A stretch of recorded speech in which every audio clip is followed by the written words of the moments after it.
Hey everybody, welcome to the Forbes Factor, one of my favorite hours of the week. I love the journey of being in the podcast world. I've done this for over 20 years. Prior to this, I don't know if you guys know, but I was the national radio host. I interviewed bands. It was called Off the Record with Forbes Riley at Westwood One. Sting, Foreigner, Journey, Clapton, George Thorogood. I got to sit in a room with them all and they got to serenade me, and life was very, very good and very special. But I'm glad that I don't have just a face for radio. And so now we get to do this beautiful hybrid. And my guest today, very insightful man, is launching a new book, but he's got an incredible career. I affectionately call him the real estate guy because he's done billions in real estate. He now resides in Las Vegas, but he also has a story to tell about how he's not an overnight success. Everybody welcome John Gafford. Yeah, the crowd goes crazy. Forbes, how are you? Hey, Forbes, how are you? I'm good. I'm digging the backdrop. Is that real or did you make that on Canva? No, this is it's not real. So this is my studio that you're seeing on this shot. But yeah, right. This is when I'm on other people's podcasts. This is to remind them that I'm selling a book, just oh so subtly as it's just everywhere behind. But I love it's not a book. I'm selling books. I'm selling New York Times bestsellers. We have lots of them for sale. Lots for sale. Oh my gosh, I adore that. All right, well, welcome to my program. Let's talk. You are a serial entrepreneur. You're a real estate leader in that space, and you've got a lot of fun things to talk about becoming successful. Where do we start for you? What's the best way to jump into you?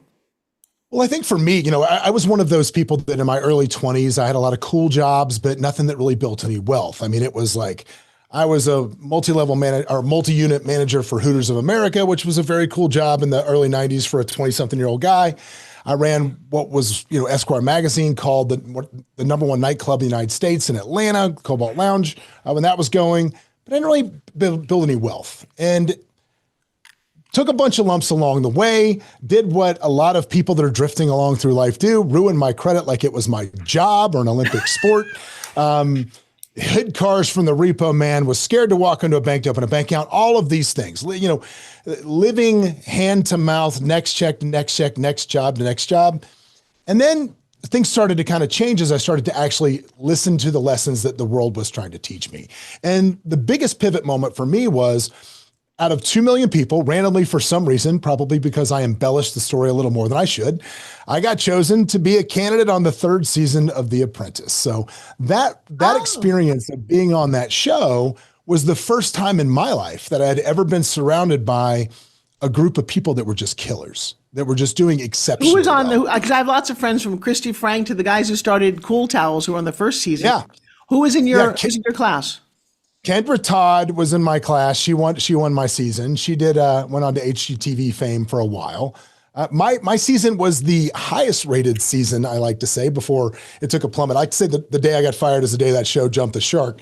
But we were the street smarts versus book smarts season, which is kind of a pivotal thing with my story because two things. Number one, I had always told people leading up to that, I was always kind of dishonest a little bit with everybody because I just let people, I never blatantly kind of lied, but I was probably just let people assume things. Like I'd graduated from college. I let people assume that was true. I majored in my fraternity, did not finish school, but I just let people assume that I had. And I'll never forget the first day we walk into that boardroom and Trump goes, okay, we're doing something different this year. This year we're going to do street smarts versus book smarts. And I'm like, oh my God. I'm about to get outed on national television for this lie that I've been perpetuating. Oh. And the lesson from that, and the lesson from that was when it came out, nobody ever said a word about it. And so it's like so many people are walking through life with some fabrication that they're either telling themselves or other people because they think it elevates them and their status in the eyes of others. And the reality of it is people don't give a shit. They're busy thinking about themselves. That's what they do. Oh, I love this story. Wow. I had no idea that was part of it. Congratulations. You are my second reality show invite today. I just had a great conversation with a woman who ended up at the end of Love is Blind. Crazy conversation. Are you married? I am. So much like you, I came to Vegas on a trip and before I lived here and met a girl. And that's how I came to live in Las Vegas. Thankfully, we've been married now for 18 years. So that's the one bet I think I've ever placed in Vegas that actually worked out. All right. So now that's awesome. I love that. I met my husband in Vegas in a hotel room, and I'll never tell you the story, but it has something to do with this. It's not handcuffs. It's even more fun. Okay. Yeah, well, girls got to be full of mystery. So, question for you: when did the real estate start? When did the shift in your thinking? So again, being on The Apprentice was the first time I'd ever been surrounded by people that were just absolute killers. And I realized something pretty quick. And this is not an egotistical thing to say, but I think it's real. If you're really smart and you're around people that aren't necessarily as smart as you kind of figure it out very quickly. And I realized pretty quick on The Apprentice, I was one of the smartest people there, but I probably also was the person with the lowest net worth that had how I'd con my way by throwing a bag of M&Ms and hitting Mark Burnett in the face. That's literally how I got on the show. But I realized very quickly, I'm like, wait a second, what am I doing? What am I doing that these people are making so much more money than I am, and in ways that they can? So coming off The Apprentice, I had exited a tech firm that I was the COO of, and I was kind of sitting around in Tampa, hanging out where you are now. And my good friend Kendra Todd, that won my season, said, what are you doing? And I said, I'm sitting on my boat doing nothing. And she's like, you can't just hang out, do nothing. And I was like, okay. She's like, come get a real estate license and sell real estate with me. It'll be fun, is what she said. And that started a 18-year odyssey that longer than that, almost 20 years, that now has resulted in us, me owning what is the largest luxury real estate brokerage in Vegas, and number 2 in total volume. We have about 1 out of every 18 homes that get sold in the entire valley is sold by us. So, wow, what is your firm called? It's called Simply Vegas, so easy to remember. Yes. Simply. Hard to expand geographically outside of the market, but we weren't thinking that way when we did that. So if you're listening to this, if you want to open a company, maybe don't name it the city that you're in, because it makes it harder to grow. Well, it's very funny because Tony Robbins and I have the same problem. Don't name your company after you, because when you're gone, the company's not worth anything. Yeah, you can't do anything. Well, no, you could license yourself like that. I mean, somebody owns the Beatles catalog, right? So you can license yourself. Yes, that's very true. That's actually kind of ironic. I just compared you to the Beatles. I compared you to the Beatles, Forbes. Oh my God, I know. That's actually, thank you very much. I'll take that, and I love that. What's a big secret to being successful in real estate? Man, clarity of vision and consistency of execution. Every top performer has that. It seems like the easy, and this is any industry. This isn't just real estate. It's any industry. You ask people so often, and again, it's one of the concepts in my book, and what causes you to drift is not having a plan. Failure to have a plan, understanding what your core values are, what your vision is, where you're trying to go, being honest with where you are right now, and then developing financial goals that reflect where you're trying to get. And then reverse engineering those goals into daily activities that will actually, through KPI monitoring, equal and result in those dollars. If you can just get absolute clarity and then be consistent in working that plan, it's great. Because with real estate, people watch $1 Million Listing and they think it's super glamorous, right? The majority of what we do is just grind. It's just grind. It's another day. I got to make more calls. I got to get back to my CRM. I got to call more. I have to just consistently put forth the consistent effort to maintain what I'm doing or grow it. So to be successful in this industry, like I said, anything else, it's clarity of goals, having a solid plan, and consistency of execution. I got my real estate license. I was 25 in New York City. I lasted 1 day. I showed an apartment I showed an apartment to this couple and thought, I am never freaking doing this again. What I wish I had known at that point was the idea of investing and brokering and doing deals, not dealing with couples. I didn't know that even existed until much later in life. That would have helped out a lot. So you have a new book coming out called Escaping the Drift. That's not a musical band, right? Like the Beatles? No, it's not. It's not. It's not. It's What not. does it mean? So the premise of the book, if so many people go through life, worse than making decisions or plotting their own course, they leave their life to the whims and decisions of others. And if you leave the direction of your life to the whims of others, I promise you're not going to like where you wind up. And it's not just for people that are kind of lost. Like Erwin McManus, who I love, was on my podcast not too long ago. And he mentioned, he goes, I love the concept of what you're saying. He said, because the problem with drifting is it still feels like movement. And even when you find success, when entrepreneurs do find success, we're just going to do it this way because it's working and you're going. And before you know it, you've drifted off course and you've hit a rock either personally or financially or whatever it is. So this is really goes back to my 27-year-old self that had a lot of cool jobs but didn't have any success. If I could get in a time machine and go back. This is the user's manual to my dipstick 27-year-old self. Like, stop doing what you're doing. This is the playbook to get where you want to go. Well, I'm excited to read it because I'll tell you what, as an actress in New York City, working and luckily getting jobs whenever I could from movies to television, I developed a company called Stripogram. I delivered 10,000 singing and stripping telegrams in New York City. I was making, in my opinion, bank. I had $10,000 in every one of my drawers because my Ukrainian parents said, never put that in the bank. If they give you cash, you just stick it under the mattress. But that was what I learned. And I remember one night sitting on a very, very cold New Year's Eve going, you're making a lot of money, but you don't have a life. And it felt like you're drifting, And that was when I stopped doing that. But I wish I'd met you or learned those principles at that age. It might have helped a lot. What's one of the big principles that I can take away from the book when I read it? Well, I think it's understanding how to turn your weaknesses into your strengths. For example, okay. I'll give you a little clip because you have a book coming out. There's a company called Publishers Weekly, which reviews new books for book buyers. Like, they are the people that say, okay, to Brookstone or whoever sells books or Barnes and Noble, this is what we think of the book. And I got a review for my book from Publishers Weekly on an advanced copy that went out, and it was not very complimentary. And I was at first I was like, oh my gosh, this is terrible. It's not complimentary. And when I read it back the second time, I love this review. I love it so much. And it makes me so happy to think about this review. And here's why. Because the reason I got a bad review, and I'm going to quote it, because it said, my advice comes off sometimes trite because I refuse to acknowledge the myriad systemic issues and I present all problems as solvable. And when I read that, I thought, that's an editorial thought that whoever read my book, if they really believe that, this is not for them, because I don't believe that at all. I do believe every problem is solvable. I don't believe the boogeyman of the government or your situation or your circumstance is what's holding you back. And the reason I can believe that is because much like you, I've been doing this podcast for a lot of years. Right, and I'm sure you've had some experience where I have had people sit on this couch in this studio and tell me stories of wild success that they had no business being anywhere near. Because they got off a boat from Vietnam at 17 and couldn't speak English. Because they escaped Cuba and got here in a rat. I mean, just stories of just unbelievable oppression, unbelievable, terrible upbringings.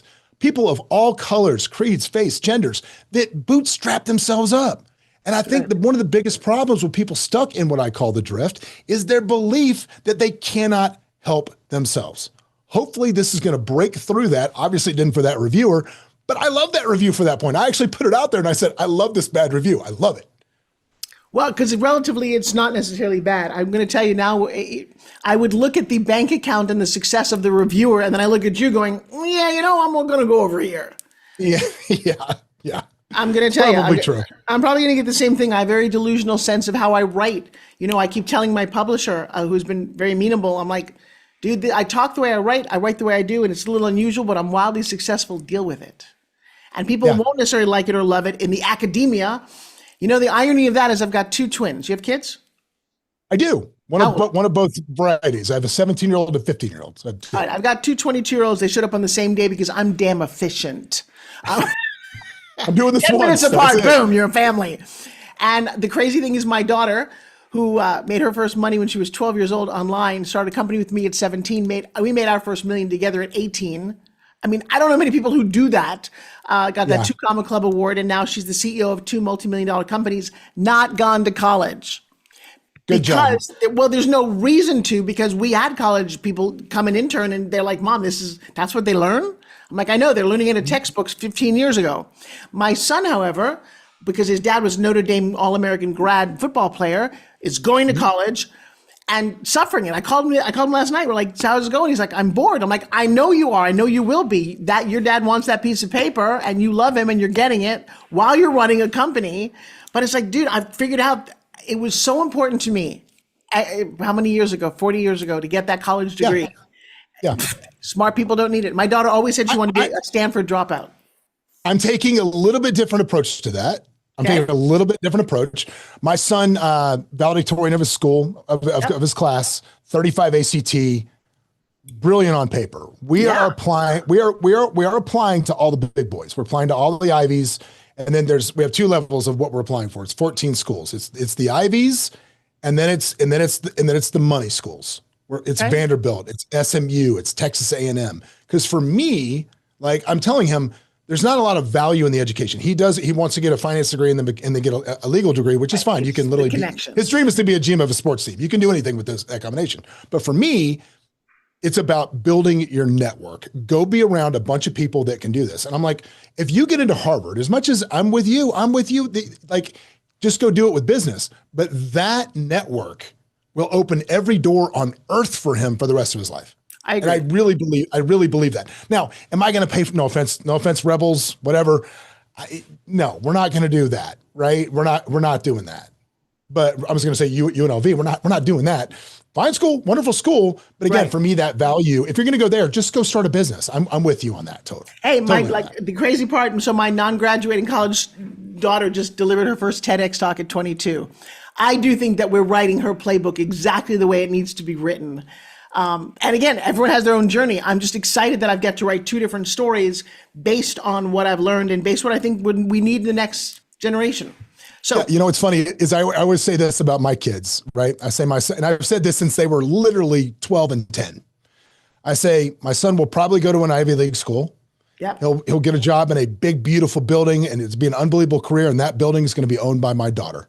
I love that. Because my daughter is a hustler. And so I can see my daughter, no wrong, but my son is very academic. He's very much a rule follower. We have the same kids. He loves it. Yeah, he loves it.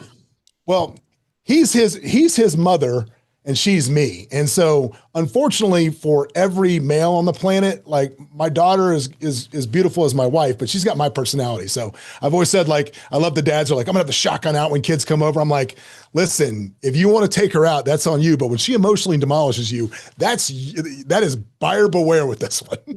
How old is she? She's 15? She's 15, yeah. She's 15. All right, you know what? I'm going to send you McKenna's talk is called Every Company Needs a Kid. Out of all the presented, she's the only one who got a standing ovation. I think they're going to I would love to connect them. I love that. I love that. You have now, so you were kind of a loner for a long time doing your own thing, and then all of a sudden you are now leading teams of people. What's the secret sauce for that? Yeah, I think the secret sauce for leading people is they've got to really believe that you're in it for them. They've got to absolutely, to their core, understand that what you're doing, you do for them.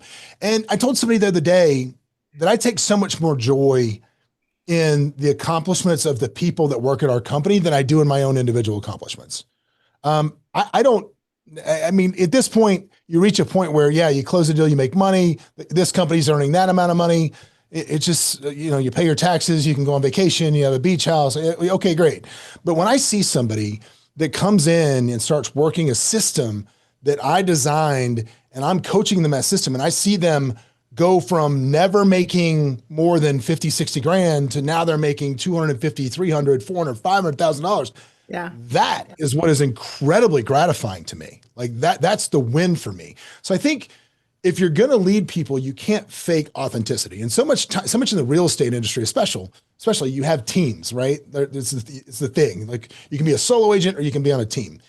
There are people that come to me, they're like, I want to start a team. And my first question is always like, okay, why do you want to do that? It's like, well, I want to leverage and I want to be able to make money and I want to do this. And I'm like, those are all, that's the benefits of doing this, but it's the wrong reason. If you're not in it for the personal development of others, then don't even start, because you're going to become an investment banker, a counselor, a coach, a mentor, a psychologist. You're going to be all of these things, and it's time consuming, and you've got to want to see these people win. And the funny thing about it in real estate is you're training your future competitor. Like there are many companies that are opened in this valley that were people that started with us. Yeah. And I love that. I get into this understanding that I'm giving you all I've got, because if I don't do that, what's the point? So I think the great leaders in business are the ones that really, really, really think that way. I love that. What personal habits do you have that allow you to be successful, do you think? Man, I'm trying to be less regimented in the morning, because I found I have a pretty serious routine, but I found myself, if I got anything interrupted that, it would put me on tilt a little bit. All right, give me the routine. You tell me you're a 5 a.m. ice bath guy. No, God, no. The ice bath is a no for me. I've tried it. No, I don't Doesn't like being it just cold. hurt? Come on, Mark Wahlberg, leave me alone. No, No interest. But I'm up 6 a.m. I'm up every day. I'm not a 4:30 a.m. guy. I need to get my sleep. I'm better when I sleep. So I like to go to bed at like 10-ish and get up at 6. I try to get the full 8 hours that I can. That first 30 minutes is reading. It's looking at my day. It's making sure that I'm organized for what I'm going to do. Then I go from there while I'm waiting for my supplements to kick in. Then I'm in the gym from 6:30 to probably 8, an hour and a half in the gym every day. And then from there, it's breakfast and then hang out with my wife for a little bit because now the kids are gone. So I spend a lot of quality time with my wife. I get 20 minutes in the sun. I'm just going to get outside as quickly as I can in the morning and do that. And then I'm off to my first meeting. I don't schedule a meeting in the morning here until 10, just because I like to have that first part of the morning for me to work. I think that's beautiful. I would outline that the same way. I do remember a moment not long ago when the whole 5 a.m., 4 a.m. bullshit started happening. I rolled over to my husband. It was 11 o'clock in the morning. I said, honey, I don't know if we're very successful. I said, we're getting up at like 11 in the morning. And he looked at me. He's like, go back to sleep. That's how successful you are. And I'm like, oh, okay, good. I don't have to do that. And there's a lot of days, and you're probably the same way. I do my best work at 8 o'clock at night. It just depends on what I'm working on. Like there's just days when I'm just like, this is when the juice is flowing for me, right? It wouldn't do me any good to get up at 4 and be exhausted at 5:30. It wouldn't do me any good. Well, I've examined both. I mean, I'll tell you about this on your podcast, but I recently last year was in a horrific car accident and survived enough to then enter and in 99 days compete and win in a bodybuilding competition. Awesome. I lost 30 pounds, 15% body fat in 99 days. And yeah, you do have to get up to 5 a.m. because was the only time in my day I never used before. And, that's awesome. Yes, that book is called Flip the Switch because I found out something very exciting about myself and something other people should know. We'll get to that eventually. Yeah, I love it. I can't wait. I know, it is kind of crazy. Does your wife support all that you do? Yes. We were lucky enough when we were young. My wife has a degree in hospitality from UNLV. That's what she has, a master's degree from UNLV in hospitality. And when we got together, it was very important for us, right? Because we were, children of the 80s. So our parents got divorced. We were kind of, raising ourselves, and because both parents are working, and you get home and nobody's there. And, there was that one house in every kid's neighborhood in the 80s, right? There was that one house where the mom was like a stay-at-home mom. And that was where you all went and played football, and she made sure everybody had a peanut butter and jelly sandwich, right? Right. So very early, my wife's like, I think I want to be the peanut butter and jelly mom. I would love for you to be the peanut butter and jelly mom. And studies have shown that children that come from that type of household do go on to greater success later in life. So based on those studies, we're like, yeah, we want to do this. So luckily, she has been there for me. She takes care of everything on that side of it. Coming through a transition now because the kids need her less and less as they're driving and can get themselves around and do their own stuff. But more importantly for her, my wife has 2 superpowers, right? This is her superpower. I think in every good relationship, you need a sail and you need an anchor. I'm a sail. I am all go, no stop. Let's charge. Let's move. My wife is the rudder of maybe we should slow down for a minute. Maybe we need to look at this. I have had 2 business deals in my life where I've lost north of 7 figures, 2, right? Which I think if you haven't had that happen at least once, you're not entrepreneuring hard enough. But I've had 2 deals where I've lost north of 7 figures. Both of those deals, my wife told me, based on the vibe from the people, don't do it. I was all enamored. I was all enamored by, the business plan and everything else. I was looking at the potential of the business. She said, these people are bad. People don't do it. Both times I got smoked. But here's what we do now. Literally, I don't care where I'm at. She goes with me to I'm a member of a lot of different high level like mastermind groups. And even when I talk to people in these groups that I know, we start talking about doing something together. I'm like, hang on just a second. My wife's got to get a look at you. And I love this. I don't do anything without her just getting a vibe from them as a human being because she's a super empath. I don't have that. I have a very high EQ, but I'm not an empath. And so she can absolutely pick up those vibes. So now we have an agreement where I don't do any major deal unless, she clears it. So funny. My daughter's the exact same way. Every time it's gone south, she can literally stand there and go, told you so. And I'm like, thank you very much. Now I run this by you because you have that ability. Yeah. Good to have that. Play the player, not the cards, like they say in Vegas. Play the player, not the hand. What was the inspiration behind writing a book? This is not your first book, is it? No, it is. This is my very first book. Oh, 2 things.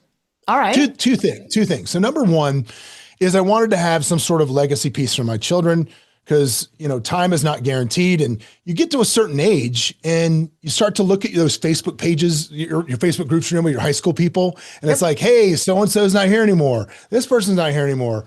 And then you start to have close friends that pass away. I mean, I wear this on my neck. It says Memento Mori. It's my little, that I'm going to die. And the back of it are my initials of all my close friends that have passed away. And I'm still etching too many of these things on this thing. And it seems like I get a new one every now 6 to 8 months, which is kind of crazy. So I wanted a legacy piece for them in case something happened to me that they would always have. But number two, and more to the point, I think what happened during COVID did a number on the overall mentality of this country. I think apathy has become a disease. What I mean is, it's like everywhere you go, there's this just sense of blasé apathy running through everywhere. I mean, restaurants, every service person you come to. I mean, it used to be before COVID, you could go to a restaurant and be like, man, that was really elite. I mean, it happened, especially here in Vegas, you were like, that was an amazing meal, it was an amazing service, and you said it all the time. And now those times seem to stand out more, is unique because so many people are just kind of drifting along. And I thought to myself, man, so many people are kind of living life the way that I was when I was in my 20s. It's become my mission to wake as many of those people up as I can. I love That's that. become my mission. They're not only apathetic, but they turn the little thing going, can you give me a tip for being apathetic? You're like, I'm sorry, what? And not to mention now, look at what's happening with AI. I mean, all of those low-hanging jobs that people are drifting from here to there, you better get control of what's happening with you, because I promise you the robots are coming for you if you don't. What's your take on AI? I think there's a mistake being made with large corporations with AI, which is, the first thing I will say is most corporations are using AI to replace their lowest hanging job positions. But the problem is, in most cases, those are the most front-facing, customer touching positions, the customer service numbers, the checkout line at the grocery store. That's where you touch your customer. So they're outsourcing these jobs to AI. And the problem with AI is AI starts with logic and is trying to get to emotion. Human beings start with emotion and we try to get to logic. So you have this disconnect where it's essentially like Kirk talking to Spock is what's happening. And there's this disconnect, which is why when you call and you get the automated AI bot, you're like, oh God, here we go. You're just like representative. Oh, Because you just want to talk to somebody human, right? That's what you do. Representative, just get me to a human. Please just get me to a human. And I think that's a mistake that a lot of big companies are making. But in most industries, I think that AI will support your job and help you do it better if you have one particular skill. And it's the skill that I hammer into my kids every single day. I talk about it in the book, which is Gen Z. If you can really develop the ability to connect on a one-on-one level with another human being in a way that make them feel heard, make them feel seen, and really connect with them on a level, you will always be able to make money and always have a job, because so many kids are walking around like this. I mean, this is just how they all look right now as they don't do this. So that ability to have connection, if you can have that personal powered in the background by AI to make your easy stuff easier, I think you'll always be fine. You talk about clarity. I've always had a little bit of an issue with that, with nailing all those clarity things down when it comes to goals. And again, wildly successful, sometimes maybe by accident, I just dream very, very big. How have you managed to coach people to nail those things down, to really create the plan? Well, we start with where do you want to go? I mean, obviously, any good plan, you have to be honest about where you are and see where the position is, because if you don't know where you're starting from, you can't get somewhere. But then you've got to be very clear in your mind about what you want. And it's funny because as people become successful, it always moves. It changes. What you think you want is not really what you want. Right. We start with the clarity of where you want to go. And the best thing about, one of my favorite things about AI, here's a great segue from that question to this, is remember vision boards when people get around and cut out cut out a picture of some goofy jet and put it on, like all this stupid stuff on the vision board? I get it. Yeah. Okay. Well, hang on. Then I'm going to teach you, supercharge it. AI can make you a photorealistic life of whatever you describe. If you walk into my team office right now, my personal real estate team, and the people that work just for me, there's a vision board, which is their future lives that AI generated, that is hyper realistic, that shows them in the exact car they want, in the house they want, wherever all of the things they want, shows them holding the tuition paid bill. if you go to my house and look at my gym, all of my vision board stuff is like, just like you said, did I create this with AI? Yes, I did. Yeah. I have a picture of this at Hudson News with my book with bestseller stuck on it. And I look at it every single day and it looks real. What AI program are you using that creates you realistically in a setting? What you just said, you create me a photo. No. Give me it's not ChatGPT because that won't do a person. What are you using for that? Because that's a very interesting conversation. Oh, to make a person? What you can do? To make you look like you're in that frame. Yeah, I'm just curious what you use. No, Chat will do it if it's you. Chat will do it. Grok will do it if it's you. It's because it I'm gets famous. a little twisted. I'm not allowed to do you. Right, yeah, because you're famous. I gotta have a yeah, you gotta be commoner. And it gives me a really nasty version of me. I'm not a happy girl.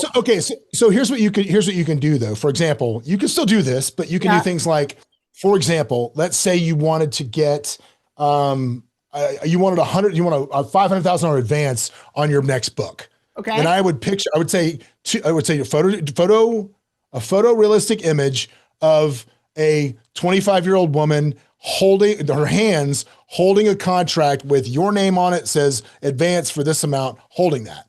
All right. And then it's like I love that. All right. But now you're seeing it from your perspective, and you put that every day where you can see it. But once we get clarity of goal, let's back up. So once we get clarity of goal, and I don't let people like that, for example, the 500,000, that's something that's great, but it's not something you can convert into a KPI. It's not something you can convert into a daily activity. That, as much as I love that part of it, when I'm talking about business goals or something you're going to use at work to motivate yourself, we get a really realistic picture of what that looks like. And then we price it out. Okay, let's price this out. You want to pay for your kids' education. So we need, first of all, we figure out what I call a mole, which is a month of life. What does your life actually cost you?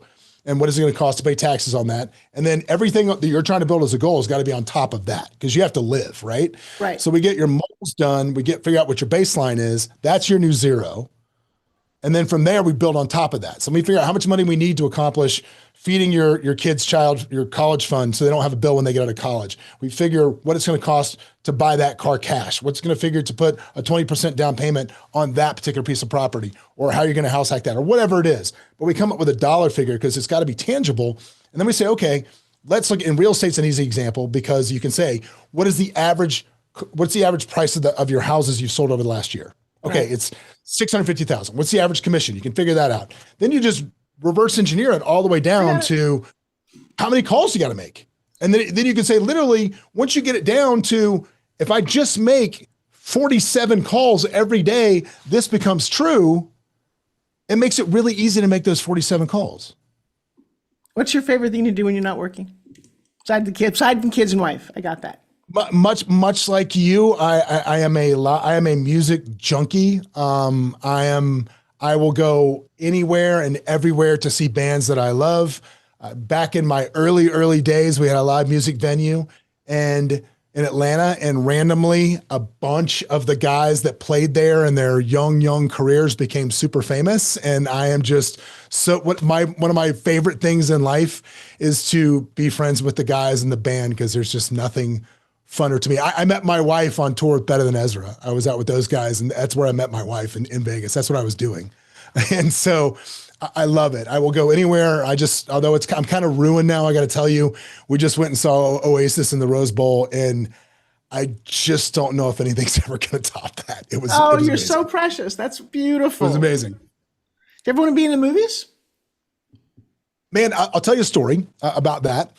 Which is a lot of people I love, they like to have awards in their office, like all the plaques and all of their accolades, their trophies and everything. My office is full of failures. It's full of trophies from I'm like a serial killer of my own finances that I have to have these trophies of things that have gone terribly wrong. And one of my favorites in that collection of, I've never put it that way, serial killer of my own finances. I know, I love this. I never put that, but one of my favorite things I have is when I came off The Apprentice, I got a phone call from a casting director in New York who said, I don't remember which one it was, who said, David Flabat saw you on The Apprentice. He watched you the whole time. He loves you. He wants you to come read for his new pilot. For those of you who don't know, David Flabat wrote Will and Grace and a bunch of other NBC hits back in the day. So I was like, what? And he goes, they want you to come read. I'm like, okay. So I called my buddy who was an actor in LA and I said, is this real? He's like, no, that is a legit casting firm. Yes, you need to go do this. So I called him back and I said, yeah, sure. I'll let you fly me up and I'll do this. So they FedEx me the script because I guess they don't email them. They FedEx it to me. And I open it up. It's called Goodies Place is the name of this pilot. And they want me to read for the lead. And I open up to the second page and it says, in walks Goody Valletta was the guy's name. And here's the description of this person. It said, mid-30s, kind of doughy, somewhat charming, by no means man candy. I was like, whoa, that is ruthless. Like, I'm like, this is who I am. I'm like, what an ego smash, right? But here's where it gets even worse. No, Forbes, it gets worse. It's really funny. So then I'm 7 pages deep into this thing, like 7 more pages, and it says, enter his cousin, Vance or whatever, and it says loud, tall, obnoxious, think Vince Vaughn from Swingers. And back in the day, if I had a nickel for every time somebody compared me to Vince Vaughn before we both got all doughy and looked like chewed bubblegum, but back in the day when we were both strikingly handsome, it happened all the time. So here I am, I'm like, oh, now I see what's happened. So I go to New York, they fly me up there and I walk in and there's a person running the camera and there's a casting director sitting there. And I walk in and I go, excuse me, I believe there's been a mistake. And I'll never forget the look on her face. She's like, I'm sorry? And I said, yeah, you sent me this and you said you wanted me to read for this, but I think what you meant was you wanted me to read for this. And the camera guy was behind the camera and he goes just like this. And looked at me like that. And then she looks at me with this tone and goes, you can read for whatever you want. And I was like, oh no. So I read, needless to say, I never heard anything from them. And I called my buddy and he was like, I told him what happened. He goes, no, those descriptions are just placeholders. It doesn't matter. It didn't matter. So thank God that show never got made. Thank God. Because can you imagine having to sit there every week and watch the next Seinfeld when I completely botched that? I've been there. Trust me. You get replaced in something that happens in Hollywood all the time. Yep. But the lesson that I learned from that I carry forward is never assume that you know what people want. You've got to really understand what people want before you try to provide value to them. And I botched that so bad because I provided no value. I presented a problem instead of value. Yeah, you don't know that. That's so interesting. I have a thing called the ultimate pitch formula. It is all about assumptions, about assuming what people want. Because I teach, in fact, I should have this conversation with you about how, because I train real estate professionals in something very unique that nobody does. This might be a very interesting fit. This has been a phenomenal conversation. Is there anything that you think you want my audience to hear that you haven't said? Listen, if you're somebody out there that every day is like Groundhog Day, you feel like it's the same thing over and over, this book is for you. If you're somebody that feels like, you were just meant for more, or there's potential in you and you just want to get there, this book is for you. It is not fluff. It is a playbook. It has action items that are within it. It will help you get out of where you are now. And hopefully, if it's up to you, nobody's coming to save you, but get you where you want to be. How does it feel to have finished it? I will tell you this. It was a siege to finish it. And this is a little tip for you. I don't know if you're going to do this or not. The hardest part of the entire process was reading the audiobook, was recording the audiobook. Oh, okay. Whoa. Next time I listen to an audiobook, I have a lot of respect for it.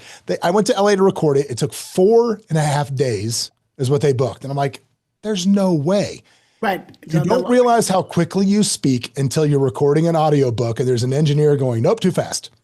Nope, too fast. And you've got to hit every single syllable perfectly, or they stop you and you start again. Stop and start again. John, you know what's really crazy? Talking about AI, there's now a program that you give it 15 minutes of you talking. You don't ever have to record your book again. It will do it for you and it will sound better than you ever sounded. I know, but it doesn't do the voices. Yes, I got characters that okay, you can say in a I southern see what you're accent, saying. Okay, you put characters in your book. All right. I'm telling real stories from my life. I'm telling real stories, and believe me, my story is full of characters. So some of them have some accents that needed to be represented in the book. That's what I felt like. That's worth listening to. That would make it very interesting. This has been so delightful. What'd you name your children? My son's name is Hayden, and my daughter's name is Roma. Is what? Roma, R-O-M-A, Roma, like the city. Roma Downey. I thought you said robot. I'm like, you did what? No.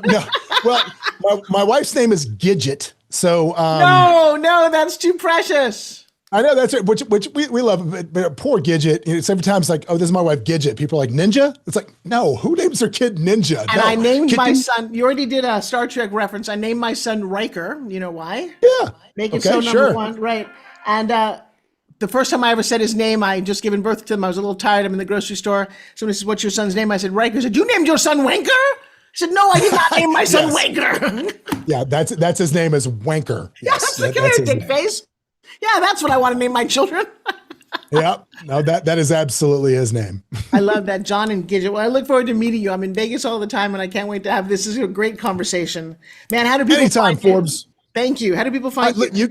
look, you can find me anywhere. So I'm on all social handles at the John Gafford. Instagram is the main one. You can go to the website for my podcast, which is escapingthedrift.com, or you can just go to johngafford.com, which literally has, or thejohngafford.com, which has everything. So there you go. You just inspired me. I'm gonna freaking call myself the Forbes Riley. What? Why wouldn't I do that? That was that. Where did No, you get dude. that from? Okay, no. Okay, that's not like John's not going to start talking about himself in the third person. Don't get me wrong. That was out of necessity because somebody already had my name, so No, but I had to I do like something on the front of that. it. Hi, she's the Forbes Riley. Yeah, well, I figure if somebody else wants to try to grab my name and put it, then I'm going to be the John. You can have John Gafford, but I'm going to be the John Gafford. That's who I'm going to be. You've got more spunk. I've been so inspired by listening to you. And ironically, in 20 minutes, I'm going to talk to my publisher again because I'm in that annoying stage of post formatting minutia stuff. It's like, oh God, how I wrote this. I'm done. Leave me alone. Yeah, I thought this was finished. No, it's not. No, it's And not. then your audio. This is too funny. Well, I think we're a great resource for each other. Hey guys, if you're listening to this, I would love you to reach out. You're going to find us not only on podcasts all over on every platform, but on YouTube. I love the comments on YouTube because I read those things. I think it's very inspiring. I promise to always give you great, inspiring guests. And I think today we definitely succeeded. Do you have a quote that you live by? Do I have a quote that I live by? I would say not really a quote because I don't jump by that, but I am heavy into modern stoicism. I love Ryan Holiday, what he has done with that. I think The Obstacle is the Way. Anybody asks me what book they need to read, start there. Start with that book. I think that book in itself is great. But if I had to say I live by one, like I said earlier, it's the one hanging around my neck is Memento Mori. Yeah. We're all going to die. Death comes for us all. Take advantage of it right now. The time is now, right now. I love that. This has been so blessed. I thank Lauren for introducing us, and I'm excited to see you in person. Forbes, And on thank that you note, so guys, much. yeah, I know, right? We are, wait, let me just end that recording. Bingo. And this recording, bingo. I think that ends it. I hope it does end it. Turn off all Let's make sure. companion.